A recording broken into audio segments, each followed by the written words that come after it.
Thermal power sector में कितना 35% है, डोमेस्टिक सेक्टर में कितना 15% है, ट्रांसपोर्ट में कितना 30% है, कमर्शियल सेक्टर में कितना है 15% है। तो क्या पूछा गया है, what is the absolute CO2 emission in the domestic sector. तो पूरा कितनी है आपका 5 है। 5 अब MMT इक्वल टू 100 360 डिग्रीज, तो 15%, 15 डिग्री हाँ जी निकालो। नहीं, टोटल करना पड़ेगा ना। कैसे निकालोगे, डोमेस्टिक सेक्टर के लिए फॉर्मूला क्या अप्लाई करोगे। यहाँ पे 360 डिग्री इक्वल टू 100% है। हाँ जी, तो आप क्या करोगे, देखो इसमें क्या बोला है, टोटल टोटल अमाउंट कितनी है 5 है, और डोमेस्टिक कितना कितना परसेंट है 15% है। यानी आपका 15%। आपका 50% किसका निकालनी है, 5 का निकालनी है। तो 15% 0.75 है। 5 कितना आ गया, 0.75 आ गया ना। जी जी। मतलब बाई 100 तो तब होगा जब आपका ये परसेंट पूरा हटा दोगे। तो इजिकल टू करेंगे, जिन लोगों को कैलकुलेशन पूरा देखनी है तो 15/100 इंटू 5 करेंगे, तो 75/100 कर देंगे, कितना आएगा 0.75। पता ही नहीं है कि आपको बहुत कठिन क्वेश्चन पूछे जाएंगे। अब देखो 2000 एक बार क्वेश्चन था जो इतना कॉम्प्लिकेटेड लग रहा था आप लोगों को, जो 2003-4 में पूछा गया, 4 के आसपास पूछा गया था। और देखो 2011 में देखो कितनी कितनी इजी क्वेश्चन पूछे, खाली आपको परसेंटेज खाली आना चाहिए, और आंसर आंसर आपका डी मिल गया आपको। What is the absolute CO2 emission for the combined thermal and power transport sector. तो आप बताओ एब्सोल्यूट CO2 कितनी है, एमिशन कितनी होगी किसमें, कंबाइंड मतलब दोनों मिला के, थर्मल एंड ट्रांसपोर्ट, थर्मल में कितनी है 35%, ट्रांसपोर्ट में कितनी है 30%, कंबाइंड कर दोनों को कितना 65 आएगा टू 5/100। 5 इंटू कितना आसान है ना, बाई 100। 65। 65 को अब 5 से मल्टीप्लाई करो तो कितना आएगा 325 आ जाएगा बाई 100, इसके लिए कितना हो जाएगा आपका 3.25। 3.25। आप पता है इसको मल्टीप्लाई करने का तरीका ऐसे, तो आप भी ऐसे मल्टीप्लाई तो कर सकते हो, 10 से मल्टीप्लाई करके 2 से डिवाइड कर दो, तो क्या आ जाएगा 650/2 कितना का 325। अगर जल्दी करना हो तो, करना तो आप ऐसे कर सकते हो। तो कितना कौन सा क्या हो जाएगा, ए सही होगा। कितनी आसान है ना, कुछ नहीं है, कितनी इजी था। ओके 36-37, थोड़ा प्रैक्टिस करोगे बहुत अच्छे से आ जाएगा। The total electricity generation in a country is 97 gigawatt. The contribution of the various energy sources is indicated in the percentage term in the pie chart. तो फॉसिल फ्यूल से कितना 70% है, न्यूक्लियर जितने भी आपको इलेक्ट्रिसिटी की जरूरत होती है पूरा कितनी है आपका 97 है, इतना याद रखना।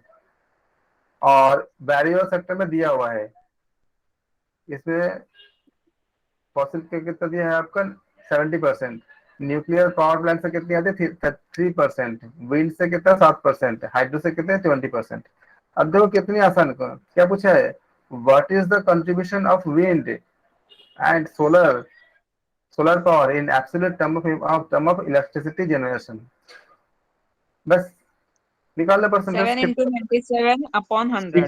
6.79 सर। दोनों कितना ऐड करोगे, विंड एंड सोलर कितना 7 दिया है, बिल्कुल सही है। तो 97 टोटल है इंटू 7/100, कुछ है कितनी आसान क्वेश्चन है। इजिकल तो कितना 9.7। आएगा 6.79 आएगा ना, 9.7 नहीं आएगा, 9.7 नहीं, 6.7। हाँ। 6.79 आएगा। तो 6.79 आपका ऑप्शन नहीं हो जाएगा। 37 में क्या बोला है, व्हाट इज द, किसी को दूसरे को डाउट अगर तो पूछ सकते हो, हम ऐसा बोल रहे कि इजी इजी, किसी को अगर लग रहा है कि कहीं कठिन लग रहा है कुछ, अगर समझना हो तो आप पूछ सकते हो।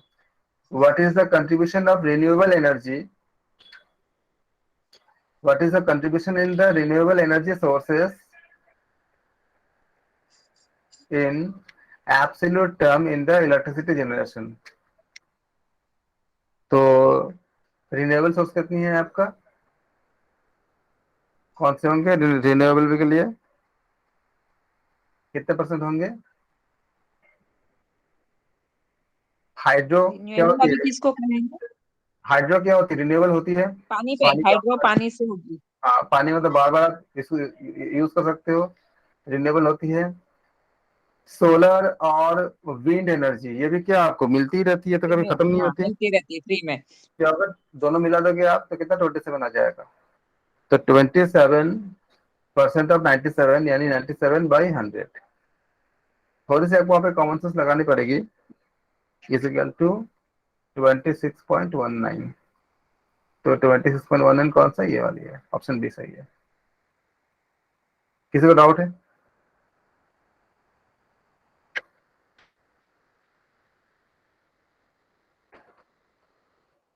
1 से 5 के अंदर study carefully the table given below and answer the question asked under here.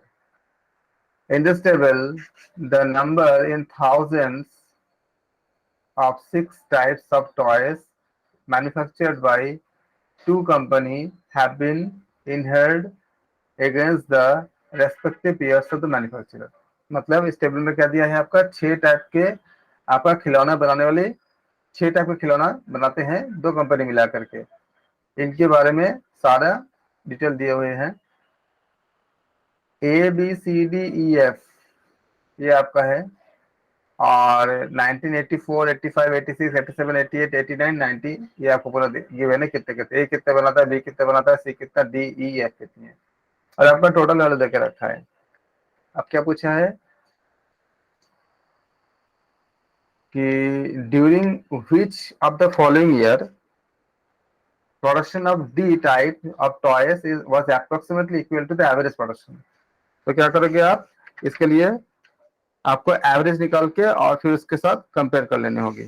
तो है बहुत आसान, बस खाली हमें थोड़ा सा कैलकुलेशन करने पड़ेंगे। कितना होगा बताओ?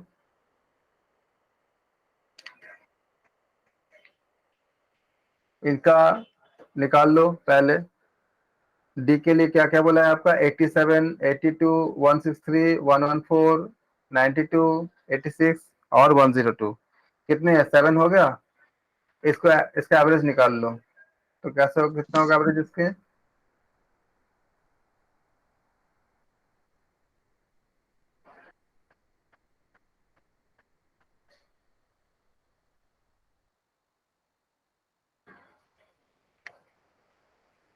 Average production of D toys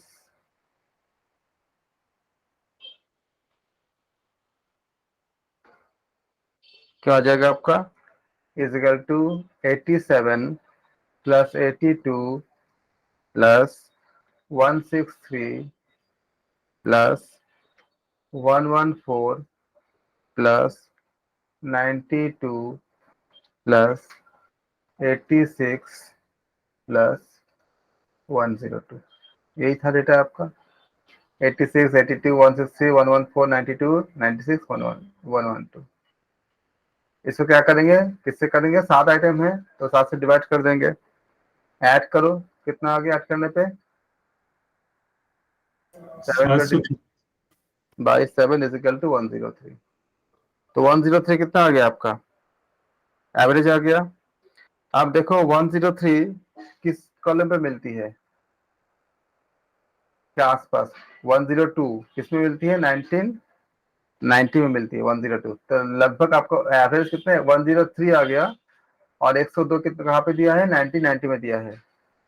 तो आंसर क्या हो जाएगा आपका? आप 102 1990 में आपको मिला। तो ऑप्शन क्या हो जाएगा? बी सही हो जाएगा, 1990।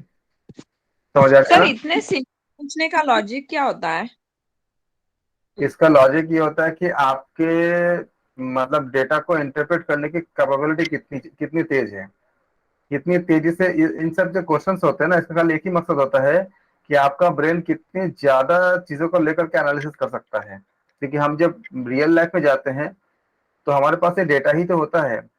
आप जो भी समस्याएं देखती हो, जो भी आपको मतलब जिसको भी आप, अगर आप किसी पीएचडी करोगे या आप मान लो असिस्टेंट, आपका मतलब प्रोफेसर बनोगे, तो आपको हर जगह पे ऐसा कुछ ना कुछ डेटा ही मिलेगा और आपको बहुत क्विकली उसका आपको एनालिसिस करके आपको एक डिसीजन तक पहुंचने होते हैं। तो डिसीजन मेकिंग को एक्यूरेट और फास्ट करने के उद्देश्य से ब्रेन को ऐसे तैयार करते हैं। थैंक यू ये सर। जो, हाँ जी, ये जो आपने क्वेश्चन पढ़ा, आपने समझा, आपने कैलकुलेट किया, अगर वो आपने 1 मिनट में कर पाए तो आप सोचो आपका ब्रेन कितनी ज्यादा शार्प होने लग रहा है। ये डेटा को देख करके आप एग्जैक्टली टू द पॉइंट आप पा रहे हो।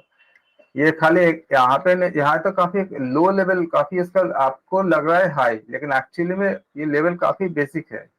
अगर आप जाते हो एसएससी के एग्जाम में जाते हो या बैंक के एग्जाम में जाते हो या इस तरह के अगर जाते हो, और ये सब चीजें जो ये रीजनिंग का पार्ट होता है, ये लगभग लगभग हर जगह पूछी जाती है। तो वहां भी आप बैंकिंग का वर्क कर रहे हो, मान लो आपके पास इतने सारे डेटा होते हैं। आप अगर मान लो कि जब आप किसी मैनेजमेंट के या किसी ऐसे कमर्शियल के आप स्टडीज करते हो, आपके पास खाली आप देखते हो कि सीएनबीसी टीवी 18 देखते हो, खाली होता है क्या उसमें, खाली ग्राफ ही ग्राफ होता है। और ग्राफ देख के आपको तुरंत आपको मतलब डिसीजन लेनी होती है। अगर आप डॉक्टर हो, क्योंकि अगर मान लो योग से जाते हो तो आपके एक डॉक्टर का आपका एक हिस्सा आपके पास आना ही होता है। पेशेंट के आपका वो तो डेटा ही तो होती है, पेशेंट का जो प्रॉब्लम्स होती है वो डेटा होता है, उसका फीचर्स है, उसका सिम्टम्स है, वो सब डेटा होता है।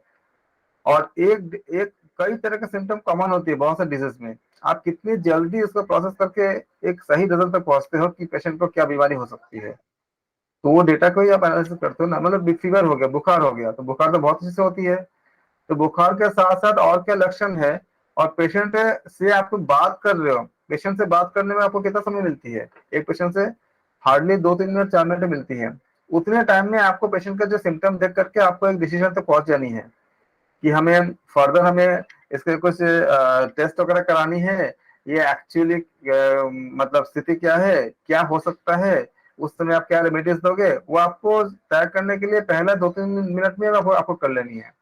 और आपको अगर डेटा को एनालिसिस नहीं कर पा रहे हो, जैसे उसका जीभ का कंडीशन क्या है, जीभ में कुछ छाले तो पड़े हैं या उसका लेयर्स क्या है, जीभ का कलर क्या है, आंखों के कलर क्या है, नाखून के कलर क्या है, अगर उसके येलोपन है तो येलोपन क्या खाली पीलिया में ही हो सकता है, कुछ और चीज में हो सकता है, ये सारे डेटा ही होती है। उसको आप जो एनालिसिस करके तो मतलब पहुंचते हो और पेशेंट को आप सही एक मतलब रिकमेंडेशन देके आते हो, तो ये सब कभी तभी कर पाओगे ना जब आपको डेटा का एनालिसिस करना अच्छे से आएगा। सब जगह ही काम आती है। The production A type of toys in 1984 was approximately what percent of the total combined production of A type of the toys during the year 1987 and 88? 87 और 88 में बस आपका ये निकालो जैसा भी हमने निकाला हमने।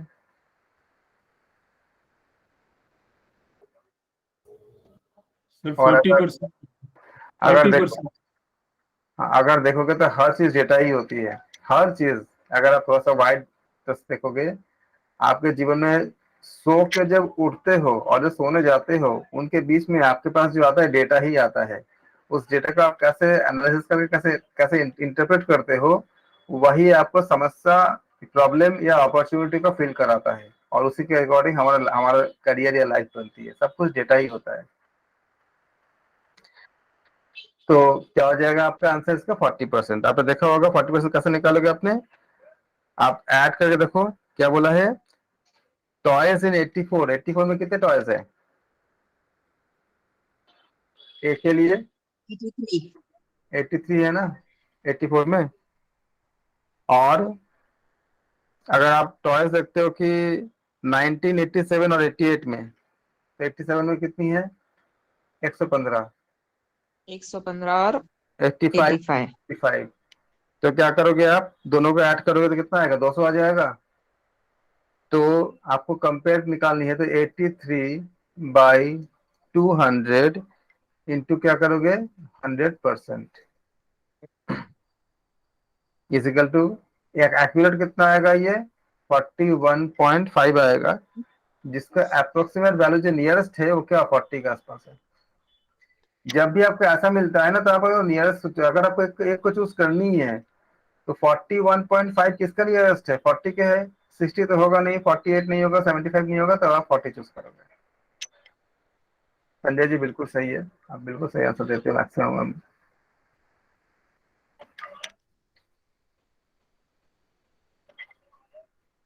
स्टार्ट कीजिए। What was the difference in the total combined production of D and E type of toys in the year 1987 and that of C and D type of toys in the year 1990? Combined production संयुक्त उत्पादन में आपका कितना होगा D और ई type का toys में, कहाँ थे 1987 में, और सी और डी टाइप के टॉयस में 1990 में। बताएं कितने होंगे, कैसे निकालेंगे। आप देखो 87 में डी और ई का कितना था, सर ये फिगर किसमें, एक्चुअल फिगर्स है? 200 हो गया ना सर, 114 और 96। 914 96। हाँ क्या बोल रहे हैं आप संजय जी। सर ये फिगर किसमें है, एक्चुअल फिगर्स है या 1000 में है या किसमें है ये figures? जब कुछ दिया नहीं है तो आप इसको 1000 में हो तो भी डिवाइड होकर आपका 1000 खत्म ही हो जाएगा जब निकालोगे परसेंटेज। तो वो इश्यू नहीं होता कि आपका अगर, नहीं ये सर डिफरेंस पूछ रहे हैं ना सर। हाँ तो माइनस कर दोगे ना, माइनस करने के बाद में तो आपका 1000, अगर 1000 हो, लाख हो, करोड़ हो, तो माइनस करने के बाद उतना ही आएगा। मान लो बोलते हैं कि 68 लाख है तो सबका सब लाख में ही आएगा, तो माइनस करोगे तो भी क्या लाख में ही आएगा, तो उसमें कोई इशू नहीं होता। आप खाली नंबर को ले लो, क्योंकि जब आप डिवाइड करोगे तो आपका यूनिट कट ही जाएगा, अगर लाख हो, करोड़ हो, 1000 हो, कट ही जाएगा ना, कैंसिल आउट हो जाएगा। नहीं सर डिफरेंस में तो कटेगा नहीं। तो ऊपर नीचे डिवाइड तो करोगे ना, जब परसेंटेज निकालोगे तो कट ही जाएगा। एडिशन और ऐड करो और माइनस करो में तो नहीं कटेगा, लेकिन जब डिवाइड करके परसेंटेज निकालोगे तो भी क्या आएगा आपका, तो कट ही जाएगा ना। सर इसमें परसेंटेज का डिफरेंस निकालना है या सिर्फ डिफरेंस निकालना है? और अगर आपको मान लो कि अगर नहीं भी करता है तो आपको आंसर में कोई यूनिट तो पूछा नहीं है, खाली फिगर पूछा है। तो जो भी यूनिट होगा उसको आपको कोई इश्यू ही नहीं बनेगा, खाली आपको फिगर ही आपको निकालनी है ना। मान लो जी जी। अगर एक अगर खाली आपको खाली परसेंटेज नहीं निकालनी है, किसी पार्ट में खाली ऐड करनी है या माइनस करनी है, तो माइनस करके ऐड करके क्या निकलेगा, नंबर से निकलेंगे ना। आपको यूनिट तो कहीं पूछा ही नहीं है। सर लेकिन नंबर छोटे निकल रहे हैं ना। अभी 114 और 96 को ऐड किया तो 200 होता है। 118 और 102 को ऐड किया तो 220 होता है। एक मिनट, 220 और 2, 114 और 96 ऐड करो तो 200 नहीं, 210 होंगे ना। 110 सर, 10 का डिफरेंस आ रहा है। हाँ 10 का हाँ डिफरेंस आ रहा है। तो अगर आप इसका ऐड करते हो देखो ना, कितना आ गया, 210 आ गया ना, 210 इसमें आ गया। 110 किसने, एक मिनट, 10 कैसे, सी और डी बोला है ना आप लोग, डी डी और ई कर रहे हैं शायद फिर से। हाँ तो पहले 1990 वाला जो एडिशन करना है वो सी और डी का करना है। हम डी तो और वो ई का 100 बताते हैं। 220 हो रहा है ना वो। हम पहले डी और ई कर रहे थे, तो डी और ई का कितना आएगा आपका, 210 आ जाएगा, और हम्म। उसका आपका 220 आ जाएगा। हाँ तो डिफरेंस 10 हो गया, सॉरी, हाँ 10। डी आंसर में एंड ई 10 का करते difference हो तो अंतर कितना है आपका, दोनों का ऐड करो कितना आएगा, 210 आ जाएगा। तो जी। 1000 है क्या और आंसर, 100 से मल्टीप्लाई किया तो। हाँ, तो आप क्या करोगे, उसको 1000 नहीं होगा, 10,000 होंगे। सर 10 फिर को 100 से मल्टीप्लाई किया तो 1000 होगा। नहीं नहीं, देखो डी और ई का कितना आ गया आपका, डी और ई का अंतर कितना आ गया आपका, 210 आ गया सर। 200, 200, 200 आ गया, 210 आ गया। एक 210 आ रहा है सर, एक 220, डिफरेंस 10 आ रहा है। एक 210 आ गया, और आपका सी सी और और डी का डी कितना आ गया, 220 आ गया। 220। जी सी सर। एंड डी निकालोगे तो वो 220 आ जाएगा।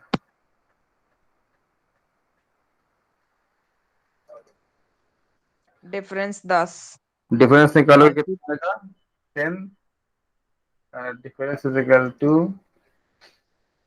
10। और मल्टीप्लाई इसमें बाय 100 इन 1000 लिखा तो है इसमें, तो नीचे कर देता हूँ। हाँ वही सर, हम इसीलिए पूछ रहे थे किस में है फिगर। इक्वल फिगर टेन दिया थाउजेंड जी, टेन इन थाउजेंड 1000, तो कितना हो जाएगा आपका ये, 10,000। सी हो गया सर। तो ऑप्शन क्या हो जाएगा आपका, हाँ सही बता रहे हैं, सी हो जाएगा।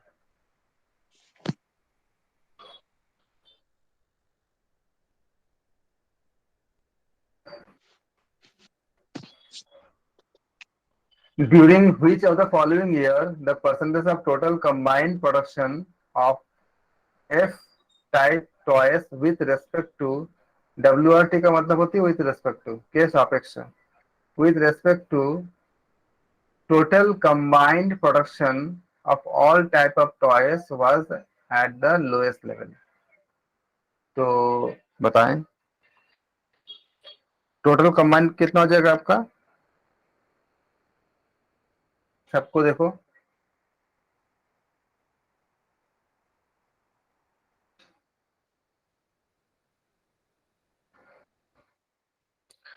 Total combined production of all toys कितना आएगा कंबाइन करोगे तो। ये सारी सारी फिगर ऐड करनी पड़ेंगी सर। हाँ ये पूछा है ना, total combined production of all toys, all में क्या हो जाएगा, सारे को ऐड कर देने पड़ेंगे, तो कितना ये आएगा तो आपका। बहुत लंबा हाँ कैलकुलेशन लंबा बहुत। लिखा है। तो इससे पूछा गया है कि क्वेश्चन 4 में during the which of the following years percentage of total combined production of F with respect to total combined production of the F का कितने हैं आपका।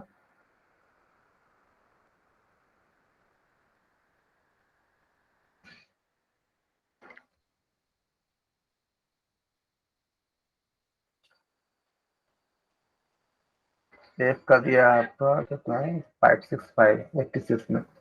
Which of the following year percentage of total combined production of F type of the toys with respect to the combined production of all types of toys is lowest level। तो lowest किसमें है sir आपका। बिना calculation के भी तो बता सकते हैं, जिसमें सबसे कम प्रोडक्शन एफ की है वही आंसर हो जाएगा इसमें, क्योंकि लोएस्ट आपका टोटल तो सभी में सेम रहेगा, तो 1990 में सबसे कम हो जाएगा। किसमें कम होगा सबसे 19। सर 1990 में 86, क्योंकि 90 में सबसे कम प्रोडक्शन है, तो हाँ ऐसे भी कर सकते हैं, हाँ, बिना कैलकुलेशन भी कर सकते हमें कैलकुलेशन की जरूरत ही नहीं है इसमें सर। हैं, हाँ उसको देख के भी कर सकते हो। 1990 बनेगा सर। तो नन ऑफ दिस आएगा ना। 1990 बता रहे हो। क्योंकि 86 सबसे कम 1990 में है ना सर। आप जो बता रहे हो उसका कैसे आएगा, जब आप परसेंटेज निकालोगे तो अलग भी हो सकता है ना, जब सर परसेंटेज निकालोगे। टोटल नंबर ऑफ ट्वाइस तो सेम रहेगा ना, हम किसी के भी परसेंट नीचे तो वही रहेगा सब में, जैसे देखो अब अगर परसेंटेज अलग अलग आएगा, लेकिन कम ज्यादा तो पता चल रहा है ना कि इसमें सबसे कम आएगा। देखो डेटा से अगर हम निकालते हैं कि अगर 97 में निकालते हैं, एफ टाइप टॉयस ले लो, एफ टाइप टॉय इन 1987 तो कितना आएगा, 1987 में कितना था 1987 एफ के लिए 184, तो 184 और सारा ऐड करो कितना आया एफ का, बताओ कितना आया एफ का 98 112 169 184 सारा ऐड करो, बोलो कितना आया।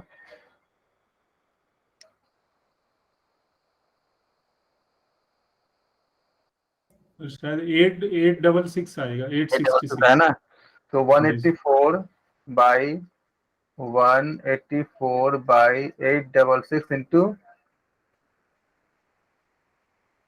100। 184 बाई 866 इंटू 100%, हाँ जी। कितना आ जाएगा इसका 21.24%। अब आप 86 का निकालो कितना आएगा,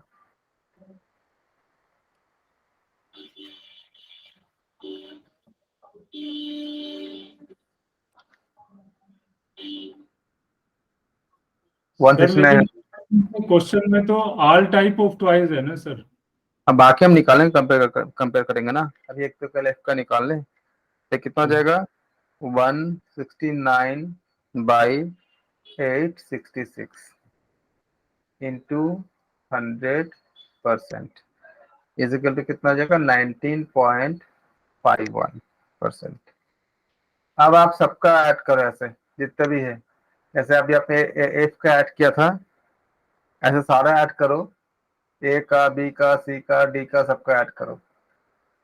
तो कितना हो जाएंगे ऐड करने के बाद? कब ऐड करो, जो आएगा उससे हम परसेंटेज निकाल लेंगे और फिर हम कंपेयर करेंगे। इसको अगर ऐड करेंगे तो सारा का आपका एडिशन आ जाएगा, ए का बी का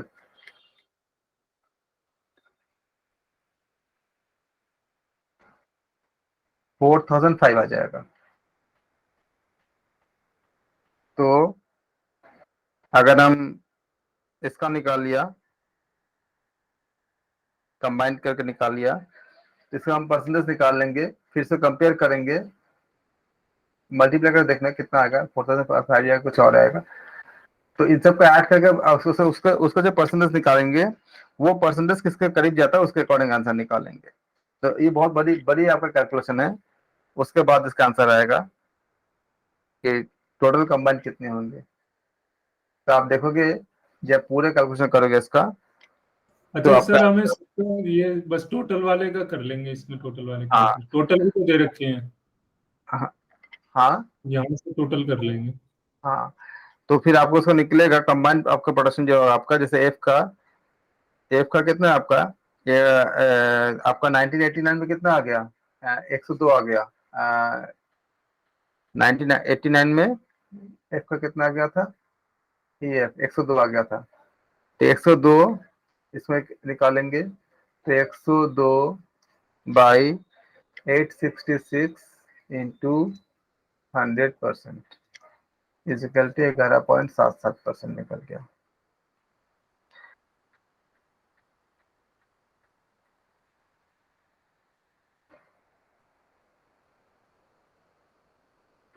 अब देखो, अगर हम क्या पूछा है, इन व्हिच ईयर, अब आप इसको एफ का निकालोगे, देखो कितना आ गया आपका, 86 में कितना आ गया, 565 आ गया ना आपका 86 में।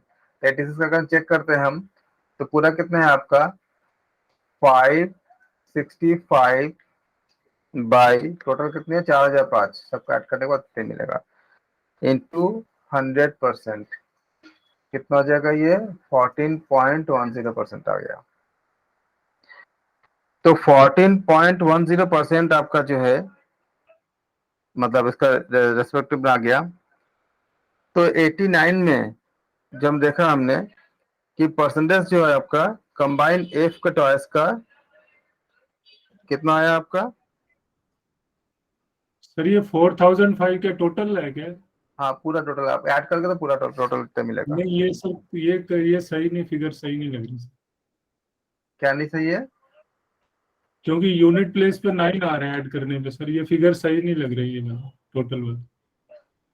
इस आपको इसके टोटल करनी है ना, इसका आपका पूरा टोटल करनी है। 9 नहीं का सर, सिर्फ लास्ट लाइन में टोटल दिए हुए ना, तो इसी का टोटल कर 12 लेंगे। 12 6 6 12 12 1 13 13 5 18 18 3 कितना, 21 21 और 8 नो, तो लास्ट में नो सर, 4049 आ रहा है टोटल। 49 आएगा, पर देख लेना, अगर 49 आएगा तो 49 कर देना। 4049। हाँ 49, फिर 49 कर देना इसको, तो ये आपका पूरा आ जाएगा। फिर आपको इसके हिसाब से देखने पड़ेंगे कि लोएस्ट कौन सी है। तो लोएस्ट आपका कौन से होंगे इसमें, 1989 में आपका लोएस्ट हो जाएंगे। और जब निकालोगे इसका 596 में निकाल, सबका निकालने पड़ेंगे, तो आपका आंसर सी हो जाएगा इसका। कैलकुलेशन बहुत लंबी थी इसमें। What percent of the production of C type of toys approximately declined in 1987 in compares to 86? तो दोनों का परसेंटेज निकाल के फिर दोनों का आप वो कर दोगे। 1986 में कितनी है सी के लिए, 1986 सी के लिए कितने आपको 132 है, और 1987 में कितनी है, 87 में आपका 104 है। तो फिर 21% हो गया। हाँ, तो 132 माइनस 104 बाई 132 इंटू 100%। कभी अगर आपको ऐसा लगता है कि किसी एक पार्ट बहुत लंबा है और आपको बहुत समय जा रहा है, तो उसका आप इग्नोर करके बाकी 4 पार्ट का आंसर करके आप आगे बढ़ सकते हो। उसे एक पार्ट में आप पूरा बहुत ज्यादा टाइम मत देना कि 10 मिनट और उसमें दे दिया, ऐसा कोई फायदा नहीं है उससे। वो तब करना जब आपके पास पूरा पूरा समय बची हुई है। तो इसका कितना आएगा, 21.2% आएगा, जो अप्रोक्सीमेटली क्या आएगा, लगभग आपका 21% आएगा। इस क्वेश्चन में सब कुछ आसान था, खाली एक ही क्वेश्चन लंबा था। अगर आपको ऐसा क्वेश्चन मिलती है तो 4 का आप सॉल्व कर लो, इसको एकदम बाद में करना जब आपके पास समय होता है, सफिशिएंट टाइम होती है अटेम्प्ट करने के बाद, ताकि आपको दूसरा क्वेश्चन आपका अफेक्टेड ना हो। तो ऑप्शन डी हो जाएगा इसका 21। Read the table and based on this table answer the questions. Year क्या है, 2005, 6, 6, 7, 7, 8, 8, 9, 9, 10। फ्रूट कितनी है, 53 फल है, 56, 58, 61, 63। वेज कितनी है, वेजिटेबल कितनी है, 72 सबका दिया हुआ है। फ्लावर्स इतना दिया हुआ है। टोटल कितना है आपका, जो एरिया है वो 187, 194 सारा दिया हुआ है। विच of the following 2 years have recorded the highest rate of increase in the area under the total horticulture? आप बताओ कौन से होंगे, क्या देखते हो आप। 2005-6 और 2007-8 कितने कितने हैं, 190, एक में कितनी है आपका 187 है, और एक में कितनी है आपका 194 है। इसका परसेंटेज निकालेंगे तो कितना आएगा आपका, 6 के लिए कर रहे हैं, 194 minus 187 by 187 into 100% is equal to कितना आएगा आपका 3.75%। और फिर क्या पूछा है, 6, 7 और 7, 8 निकालो। तो 6, 7 कितनी है आपका, 6, 7 के लिए 194, और 7, 8 के लिए 8, 9 के लिए कितनी है, 2008 और 2009 के लिए 207 है। तो हम क्या करेंगे, इन दोनों से निकालेंगे। बोलो कितना आया निकाल के, 194 और 207।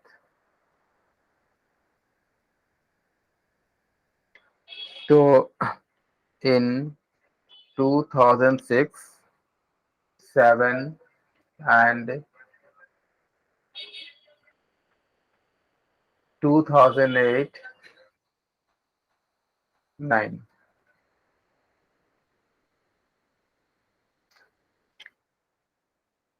कितना हो जाएगा आपका, 207 माइनस 194 डिवाइडेड बाई 194 इंटू 100%। कितना आएगा करने के बाद, 6.701%।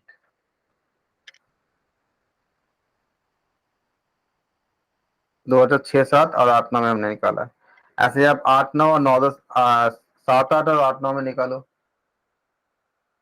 तो 7, 8 में कितनी है आपका 200, 202 है, और 207 है। तो कितना हो जाएगा आपका थर्ड पार्ट में, 207 माइनस 202 बाई 202 202 इंटू 100%। कितना आएंगे, 2.47%। और फिर आगे निकालो आप, 6, 7 और 7, 8 के लिए। तो कितना कितना होंगे,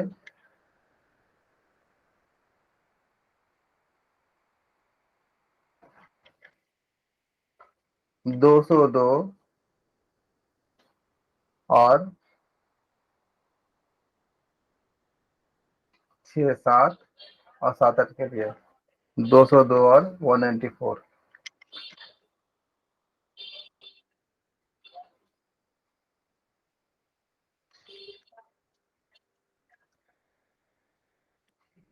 और 2006,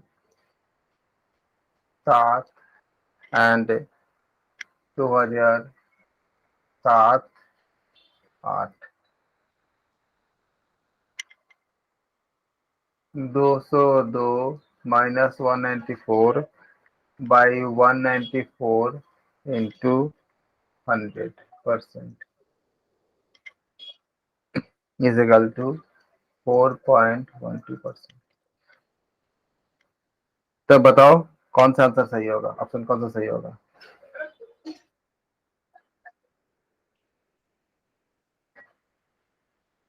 बी सही होगा।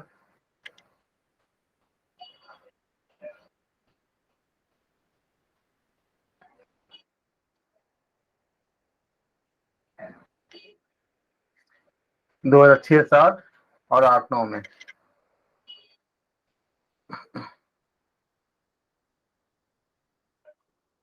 हाईएस्ट पूछा है ना, हाईएस्ट पूछा है। तो 2006-7 और 8-9 में कितना आ गया हमारा? 6% आ गया था, 6.7% आ गया था, सबसे हाईएस्ट है।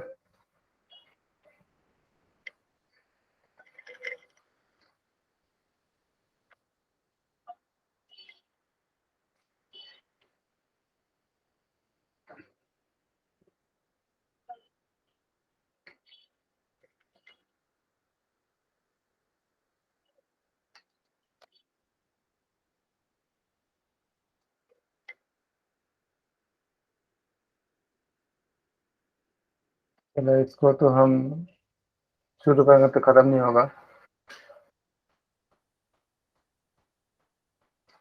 एक और करते हैं। शेयर्स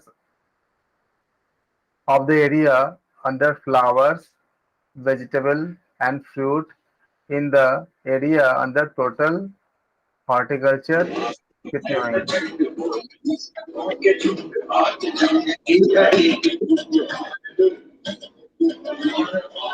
तो टोटल कितना होंगे, सबका ऐड कर देंगे 7।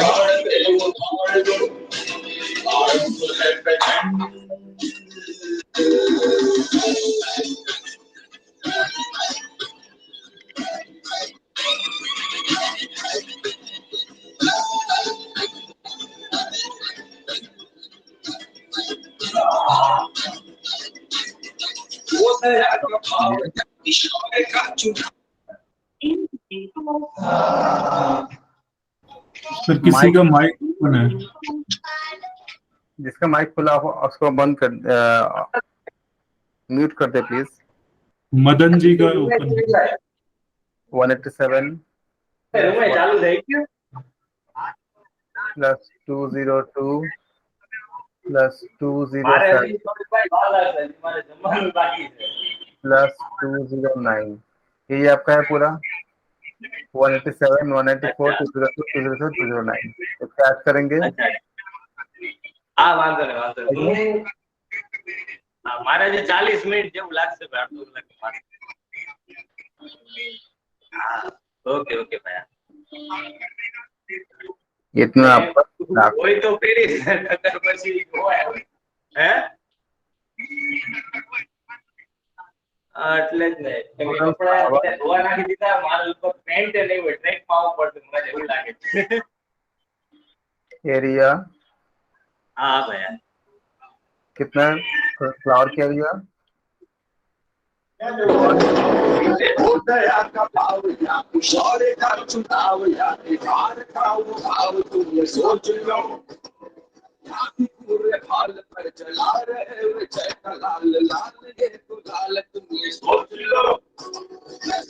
केसरी हो या केसरी हो या केसरी हो सोच लो।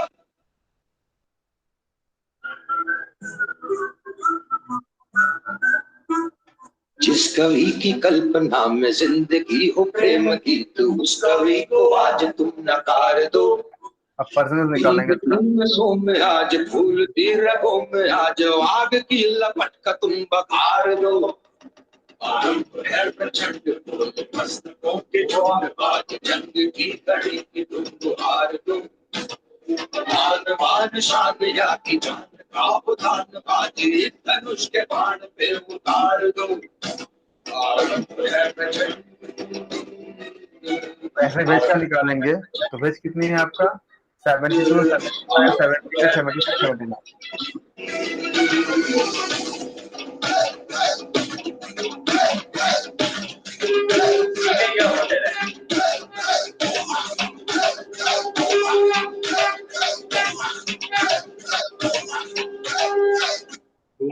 साथ हूँ तो मुझे कौन मार सकता है मामा।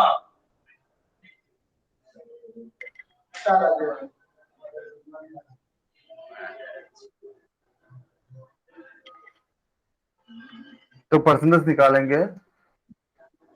ये निकला तुम जैसे निकाला 3833 अब इंटरनेशनल फाइटर्स के सामने into 100% is equal to 38.3%। ऐसे फ्रूट का निकालेंगे। 56, 58, 61, 63। USA, UK, Germany और कई यूरोपियन कंट्रीज में आरटीओ बहुत पॉपुलर स्पोर्ट है। तो यार स्पोर्ट को स्पोर्ट ही रहने दो, जवान आना दो। 3 आजा जा ऊपर आ। plus 66 plus 68 plus 61 plus 63 is equal to 291